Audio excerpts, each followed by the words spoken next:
Thank you, Mr. Chairman. The FAA reauthorization is substantially agreed upon in a bipartisan way in the committee, the exception being the privatization of the air traffic control system in the United States of America. If this was 5, 10, or maybe even 7 years ago, I would have said, yeah, let's roll the dice. FAA is pathetic at procurement.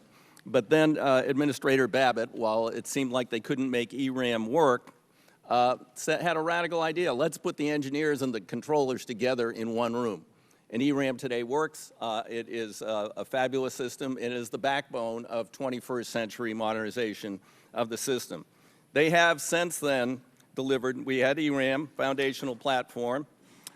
Secondly, we had, beyond that, they're now delivering more straight line routes, as you can see up there on the graphic, GPS-based flight paths from origin to origin, not the zigzag routes described by the President's economic advisor, just using radio beacons.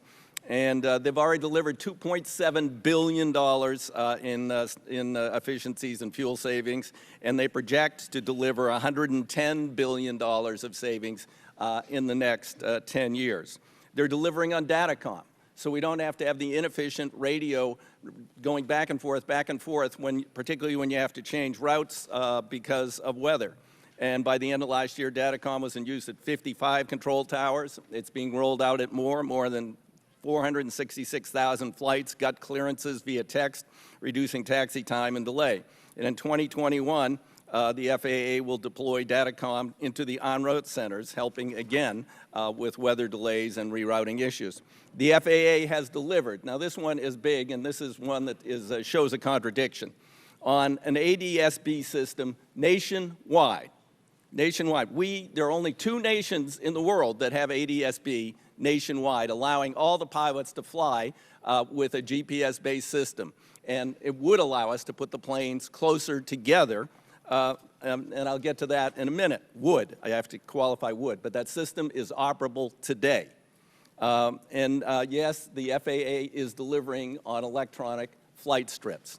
That's the Phoenix Tower, and our electronic flight strips are going to have a capability that no one else in the world has. Canada is moving toward adopting it, which is to prioritize all the flights and shuffle them around, understanding their routes and their departures, so that we can reduce delays at the airport.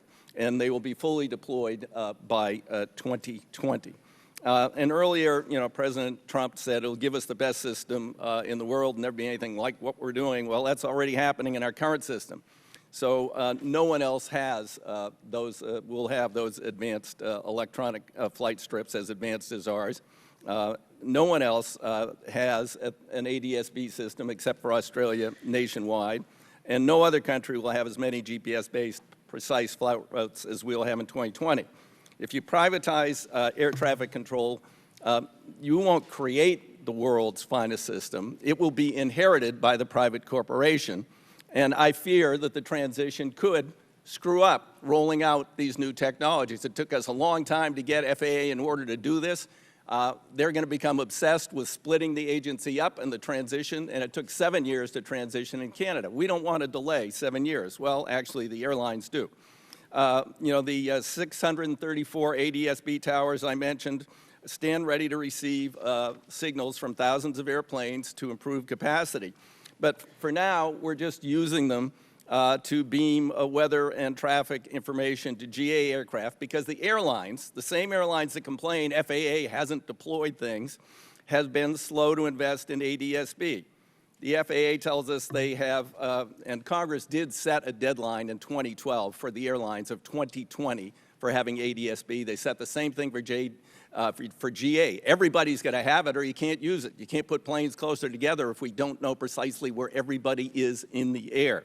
So 87 American Airlines out of their 950 have ADS-B, 211 of United's 738, 0 for Southwest out of 727. Now, I understand installing this technology so we can better utilize the airspace of the United States of America is expensive. It costs $200,000 a plane. So for American, it would cost $190 million. That would be 20% of the baggage fees they collected last year. So if next year they devoted 20% of the baggage fees to putting in ADS-B, they could have it done in a year. But they don't want to do that. In fact, the airlines have petitioned that the ADS-B deadline be delayed until 2025. That means we cannot more efficiently utilize the airspace of America. We can't utilize the investment we made in ADS-B to put planes closer together. Show that graphic, please. Next graphic. Planes closer together. Hello. There we go. We can't do that until everybody has ADS-B. And now the airlines, GA is going to have it by 2020. They haven't petitioned for delay. The airlines are saying, we want till 2025 to do that. Now, if we want to get planes closer together, more efficiently use the airspace, they have to step up and do their part. But remember, as former Administrator Babbitt said, we can do all the next-gen improvements we want. We can land them with closer spacing. We can do everything in the world. End of the day, LaGuardia, when it's one runway operation, you can still only land once every 54 seconds. If we want to reduce delays, it's not ATC that needs to reform. It's the airlines themselves. Dan Reed, longtime proponent of privatization, wrote in Forbes earlier this year, only airlines can make their planes back off their gates in the right order and at the right times in order to reduce congestion. In fact, if you look at the unrealistic scheduling that the airlines use, they are often scheduling because there's no coordination and every airline wants to fly at 9 o'clock in the morning. They schedule more planes in 1 minute than sometimes 5 or 6 times as many planes in 1 minute as could ever take off from an airport. Yet they keep adding more and more of the smaller planes, which makes it worse and worse. So we need a little cooperation on both sides here. Together with every single Democratic member of this committee, I've introduced a bill, 2800 Aviation Funding Stability Act, that will remove the Airport and Airway Trust Fund from the absurdity, and it is absurd, of congressional sequestration shutdowns that cause tremendous disruptions in the acquisition of technology and the operation of the system.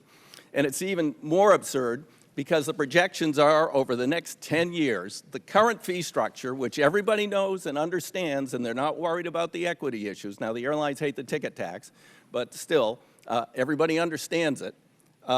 It will pay for 102% of projected costs over the next decade. So why do we mess around with that on an annual basis? Our bill would say, no, that is mandatory spending. We're going to move ahead and have an orderly system.